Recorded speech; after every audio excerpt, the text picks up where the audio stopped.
for me mamuni akwaba eba Melodies Podcast YouTube channel so na asembesi eye nana ho ehi ne maame akọ RTV akọ keka na adwen atromo edidi onwa atemie na emse ade a meni engine ho anse ne beto aso na subscribe na click the notification bell no eno ene da screen so sisia na mentiasie emse esiye no esiye GH page ena a post video no ehwana me WhatsApp GH page for na maybe some say eba ne sen ena nana ho ehi ne maame ekọ RTV ho ekodidiom atem adan na nana ho ehi ne maame tese wonya akukudru a wokọ RTV ho ekodidiom atem na asem no de matse ene se RTV for a program no na wo mo kansem afa nana ho ehi ho womu bisa se emse ndo me mamoti ase se video bi ababonten ana yachi igwe no na ho ehi video ho ehi tre say yes onu wa ma police for akochi igwe no nu ho ehi de ye ndi ne ho agro nti RTV for a program ana womu bisa se na ho ehi no wono wo ye ho kra atre se yate se woni igwe ekoye debate no ntokwa ne bae no ho ehi no wono ankasa wo the national security for edi nechi when he nso etumi ema police for dinenim dinechi because when he video no na kan wom say police for dinenim edinechi ama wakochi igwe nti when he etumi ma police for dinenim edinechi ekochi igwe na say when he no ehwan police for any national security for sabe mutumi bone ho ban sa nti RTV for no say program amahwe no eno na wo mo kan say when he no wono kra wono ne hwan when he were police for the national other than national security for said the mugu nimu asesa when he we ya wobeba betina TV so edin crofat modin crofat we na chesa asemba na mu police and national security for no mudinechi aden nti no ne asema na RTV Bishop Lumba mo wo mo kan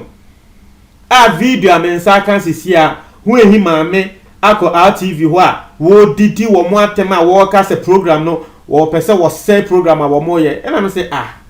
anya bia ho ehi maame wo ni Ghana na ade we ya ade bia etai si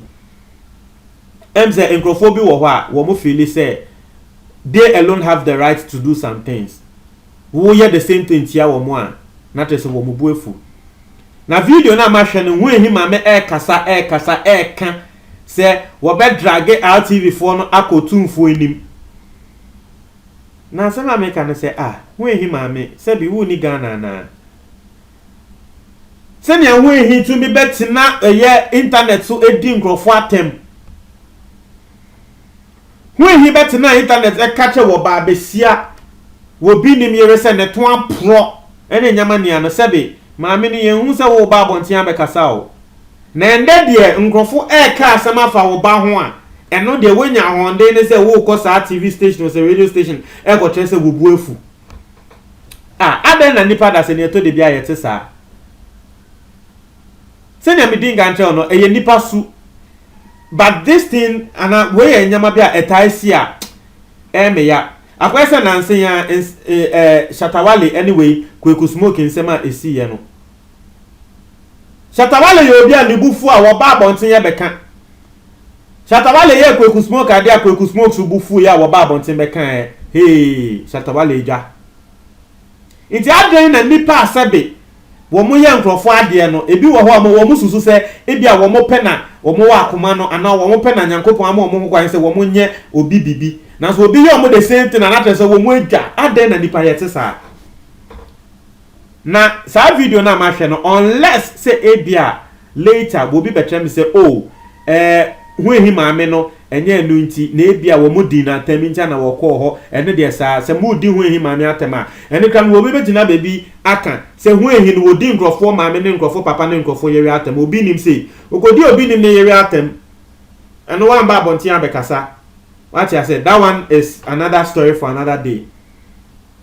but the mentia say ene se ho ehi maame ye bekwa kotena RTV cause commotion edidi nkrofo atem kasa kan wo maame se ye keka presenters no ma anye bia aden se ho ehi ma me etie we ya like na ho ehi ma me ka se wo mo de Nyankopon ena ekumo mo na wo bia wa ya na adwen se wo be se ho ehi bia no se ho ehi ate se efre ni Kofi obi a wa ya na adwen se wo be se Kofi bia no te se enye yie Nyankopon ena ebo mo ho ban momi Nyankopon no obo ye ni ho ban o sabe se wo ba ebetina TV so edi ngrofo atemenra ho ehi eye video a wo bobo oman channel dia wo man channel wo bia sabe every month wo tua ho ehi. That's what I've heard from oman a wo tua ho ehi asem we buy no ho ehi say wo man plan say wo mo beku wonu ho ehi no ama wo bo wo man channel dia di wo man channel atem di duabo no for real man channel ne maame ne nasefo sabe ma wan ba abonti am be ka hwe o wan ba abonti am mi wo audio a eye nana ho ehi di eye great ampon kratem great ampon Ghanaian musician gospel musician no ho ehi di na tem a enya atem di ketwa me sanso wo audio a ho ehi odi eye abrantie we your friend say the obo Tebita kum ho ehi di na tem enya atem di ketwa nini na say ho ehi ma me wa mba abonti am be ka hwe na ende ye discussing wo TV so na wo bi ka se ho ehi ne kra ye nim die ntia police for eta na chi say ye ho ehi no ye hwan a na tese wo ko bebi a onu ho ehi ne tumi fa national security ni se wo ndi ne cha den na ne ba ko ne ka sa asem na boni ana na hu nti wo de bufuo akọ eye TV station ho tese meti asem na me ya papa tese meti asem na me say aden why inti mo de tese inti hu ehi no ono obi atema fine mommy ena make no unless say ebia me beti different story say enya anu hu nti na hu ehi ma me akoho unless it be a different story na ma because okọ no wo country out before no say mo de mo pesa mo bre me bana se mo ye den kra Nyankopon be so ni mu ntumi bre na se da mommy de wo bana katra asofun kese wo Ghana ha say edidi nkrofo atem hwe de wo de ye na agrada kanin nsem edidi na tem ekika nsem kese efa nsofo ho wo Ghana ha say no mommy eno de wo ba no on try say wo bre wo bia se wo woni igwe insensem ni si ye no answer na video no be ba abonten when he be ye video eto abonten say woni igwe ko ye meeting no igwe eteta pum eno no eni enimguase na no be so odigu igwe wo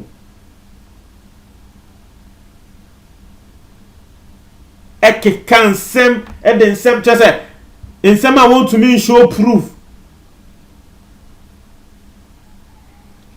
na nsenka wo usu bempa kra ba abonten kan se hu ehi efre wo no wo usu bempa na tre no se onu hu ehi no wonya audio recording of owusu bempa ene agrada wo usu bempa na ebo agrada pa se agrada enko atake eye reverend obofo owusu bempa na nkasa na ba abonten be kan yo se hu ehi na efre ne ka tre no sa se wo no hu ehi na nya recording se wo usu bempa no ene free agrada katra agrada se ana wo bo agrada pa se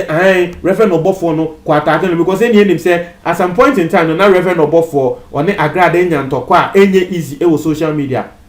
osu be pa babonte be cast asem no se won ehi na katra no se wo no hu ehi no wo audio recording it is ansensem wo ya ni ni akwa osu be pa according to osu be pa no wanye bibia sanana eye ntro no sebe ma eno de wan ba abonte am be kan o wait there masa so son nsem bi so wo Ghana ase o dabi so son nsem bi so wo Ghana ha say because Ghana de akwai say ebi mu wo mu de nyama bi ye obi a wo ye ne bibisa na ne boefu akwai say wo mu de they are immune to that and no mu no enye say ye de yo mu but they have the right and also den me ade ba akwa me pe wo wi ase mu you treat everyone fairly. Say me yo will be bonnet. Na me pa ko ne ya me the same thing na. me hunu wo me trim say nipa ko me ye ne boni ni bi wa ye me the same thing e be me ya mom but me mba abonten e be say me buefu because me trim no me nim say ma ye nipa ko no sa boni ni bi na wo ba edidi nkrofo atem wo bi nim say wo ba no e bia woni ne kasa e no onti o but ye there you don't come public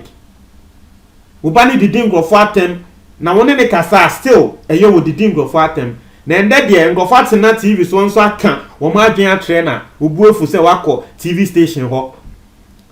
wo kosi commotion chese nkrofo surround ho hwe ebi mu twa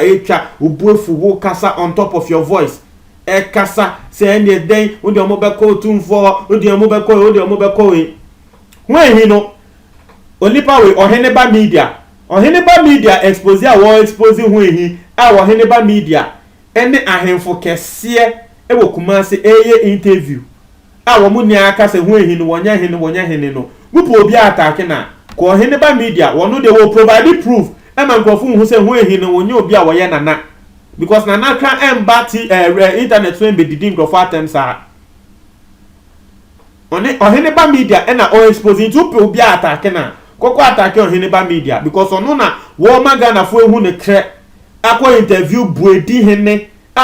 when he trese wo hene wo buedi no akọ interview buedi hene asanso akọ interview ahemfo kese ewo menhia awo mu nia aka se when hene wo mu nim no nanso when he be kasa was ye next week me ko menhia akoso mutumfo next week me ko akoso mutumfo meanwhile omo a wo mu ho ni ase wo mu nim no ono na ope bibia attack an ope obi attack an ope obi ne na akasa ma oheneba media na wo so ne ekokasa na we so efiri hi when hi ma mi menti ase na mepo munim asonoba kwabrafo so obo ase asembia wode atodwa ne say we say then I think Florence Obinim's mother should have attacked someone as well ne tre we say so when he ma to me ba bonten e be attacking nkrofo say ya and Florence Obinim ma me so won bra bonten be attacking when he because when he e be din atem e kan say ne to apro me ho ne to mpro ye mon try ma comment box ni mo me da say